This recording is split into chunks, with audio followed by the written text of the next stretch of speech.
Hello. First of all, thanks for giving me such a great stage instead of the dining table that we usually have down here to stand on. I feel really special about that. So as a university minister, I want to make full use of it too, so just taking a stroll.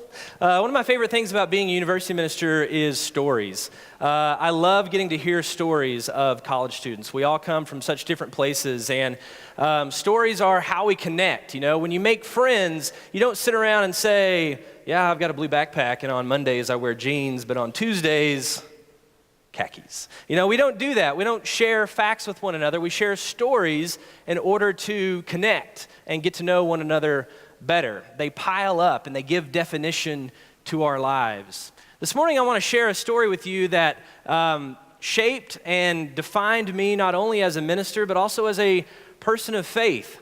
And I want to share that story with you because it convicted me and instilled in me one basic truth. So I did my graduate work here at ACU, but my undergrad, don't hold this against me, was at Oklahoma Christian University, which is a great school. When I went there, I didn't know a soul. There was not a single person that I had a friendship or any kind of connection to. And I was really excited about that. I came from a small town. And by small, I mean our graduating class was about 30 to 35 students. So in a class that small, in a school, in a town that small, you just kind of gravitate towards whoever is most like you. But I was really excited to get to college and meet new people, and I did. I was making friends left and right, and I was everybody's friend and everybody's buddy, and there wasn't anyone that I didn't like, except for one person.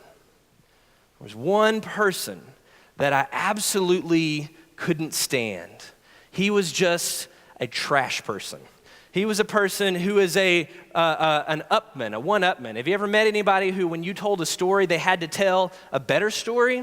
So I'd say something like, yeah, I got to go hiking this week. Oh yeah, well I went hiking on the moon. You know, and he always had a better story than yours. And he just would suck you into his life and make you feel miserable about who you are. And it was all about me. Everything was about him. And if he could bring you down, he would. And he was just a horrible leech of a person.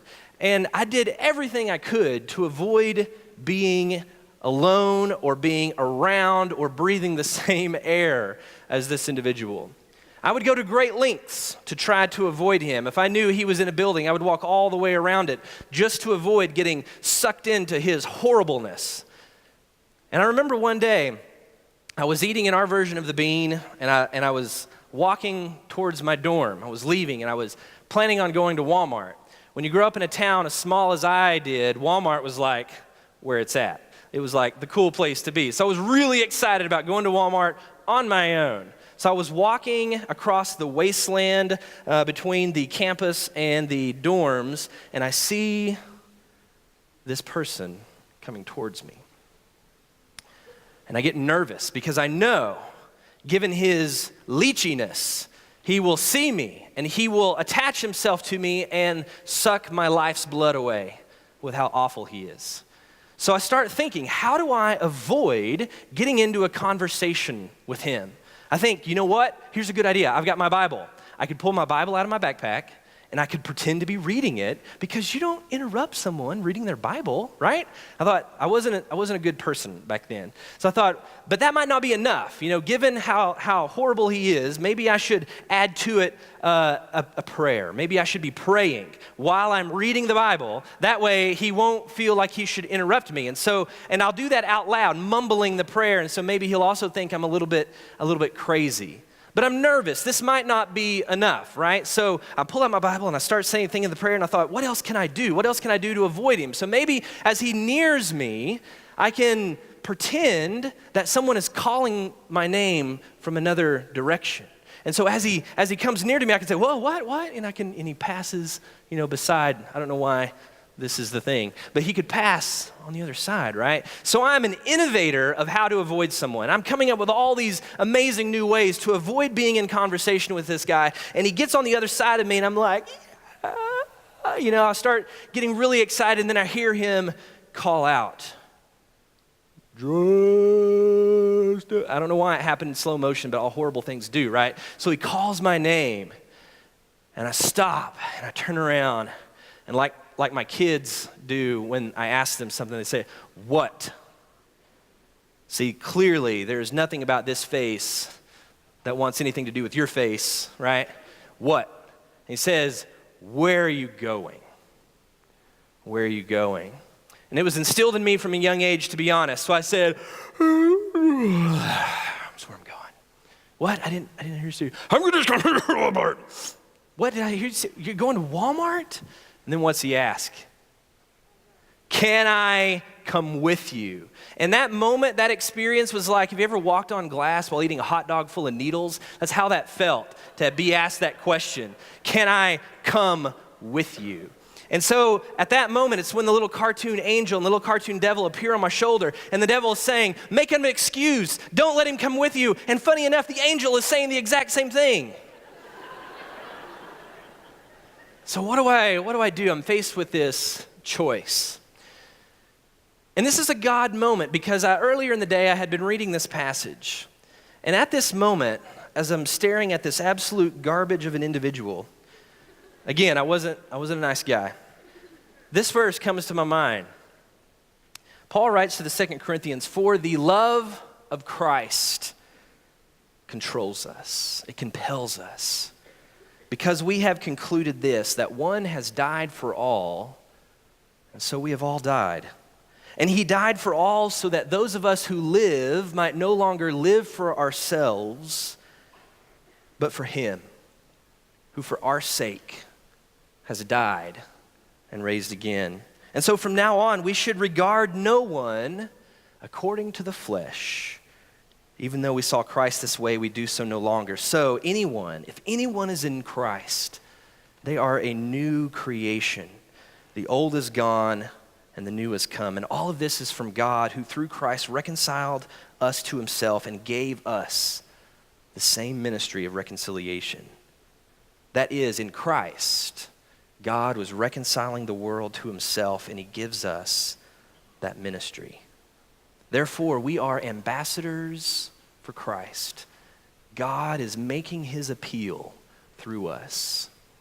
And there were a couple things about this that really stood out to me then, and it stands out to me now. The love of Christ is the focus that undergirds everything we do. Because he loved us so much, he chose to die for us. And because that love inhabits us so deeply, we cannot help but respond in certain ways. Boo! How many of you got kind of jump right then, right? That's the thing I'm talking about. That thing that is so much a part of us, we can't help but respond to it and can't help but act. So if we truly understand the love of Christ, if we truly understand what it is he did for us, we cannot help but see people with spiritual eyes. And then he says something at the end that really stuck with me. We are ambassadors for Christ. God is making his appeal through us. How many of you are watching the Olympics right now? Everyone you see is an ambassador, right? They're in a foreign land representing where they are from. And if someone wants to know what their country is like, what the people of their country is like, they look to them. Do you understand what Paul is saying to us? Each of us are ambassadors for Christ. If someone wants to know what God is like, if someone wants to know what Christ is like, if someone wants to know what heaven is like, they ought to look at you and I. And the question is, what will they see? So the love of Christ controls and compels us to see people with spiritual eyes. And so as I'm in this moment, staring at this person, trying to decide what I'm going to do, I have a choice. Will I see this person for who they are and who they can be? Or will I continue living my life for myself? And so, with great fear and trepidation for the horrible evening that will come, I say,